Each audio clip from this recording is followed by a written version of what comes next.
Andrew Gash with Audioholics. The KEF Q900 Floorstanding speakers are the flagship of the Q line, but they won't empty your wallet. At $900 each and deals to be found online, these speakers are in the perfect price point for those that want to step up their speakers, at least to look high-end, without having to mortgage their homes. To start with, the Q900s look the part. They have veneer that looks like real wood as long as you don't touch it. And they come with standard outriggers which make adjustments a snap. Dual binding posts with an interesting bi-amp control are also there. And there's an impressive number of drivers. So let's first take a look at those drivers. KEF has included their UniQ driver array, which, like everything KEF is doing nowadays, is based on their Blade speaker. The UniQ driver is a coaxial design with a 1.5-inch tweeter with what they're calling a tangerine wave guide embedded into the topmost 8-inch woofer. This allows KEF to cross over into the tweeter at just 1.8 kilohertz.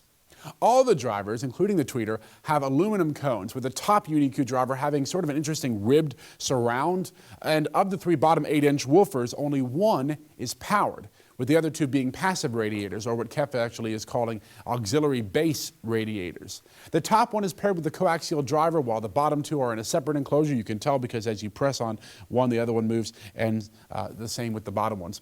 This allows the Q900s to forego the usual port, while still maintaining a bass reflex design.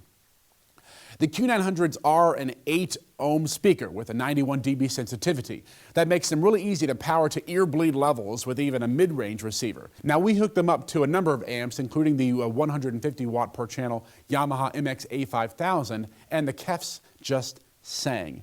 The Q900s sound great and have a tremendous amount of bass. We played around with some test tones and found that the KEFs could play well down into the 30 hertz range cleanly. They're rated to 32 hertz. We'd recommend running crossover with them, however, as lower than that and the KEFs would introduce some noise. And even some of the 30 to 40 hertz content sounded unnatural. Can you go without a sub for musical content with these speakers? Yes. Would we recommend it? No. The top end was clean, if a bit laid back, and some people, if not many, may prefer that. At high volumes, the tweeter did start to break up, but that's to be expected. The mid-range was best described as really warm with a full sound. And the Prodigious Bass, well, that gave the overall presentation a very lush character, which was really easy to relax into. And if you like female artists with smoky voices, you're going to love these speakers. Now, we found them to be more directional than other speakers, but this is more of a function of the choice of drivers than any sort of design flaw. However, speaking of flaws, there were a few things that I kind of was nitpicky about. The Grille, for instance, is flimsy. It had these tiny posts that I figured would probably be broken if you repeatedly took the Grille on and off. And also, it wasn't braced at all in the middle. I was afraid that it would actually vibrate and hit the cabinet during bass-heavy passages. Basically, the point is you're not going to even want to use that anyway. Take it off. They look beautiful and fantastic without it. The bracing within the cabinet was minimal, and the floor spikes were ridiculously large. I don't know what's going on there. And also, there's no option for rubber foot in case you need to put these on hardwood floors.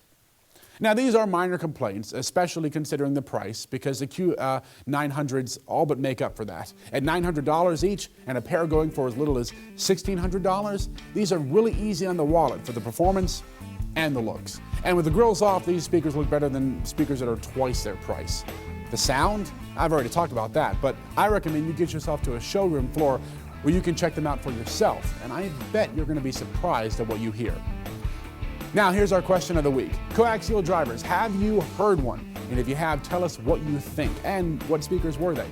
And while you're out there, go ahead and like us on Facebook at facebook.com/audioholics and subscribe to our YouTube channel so we can continue to bring you great video reviews.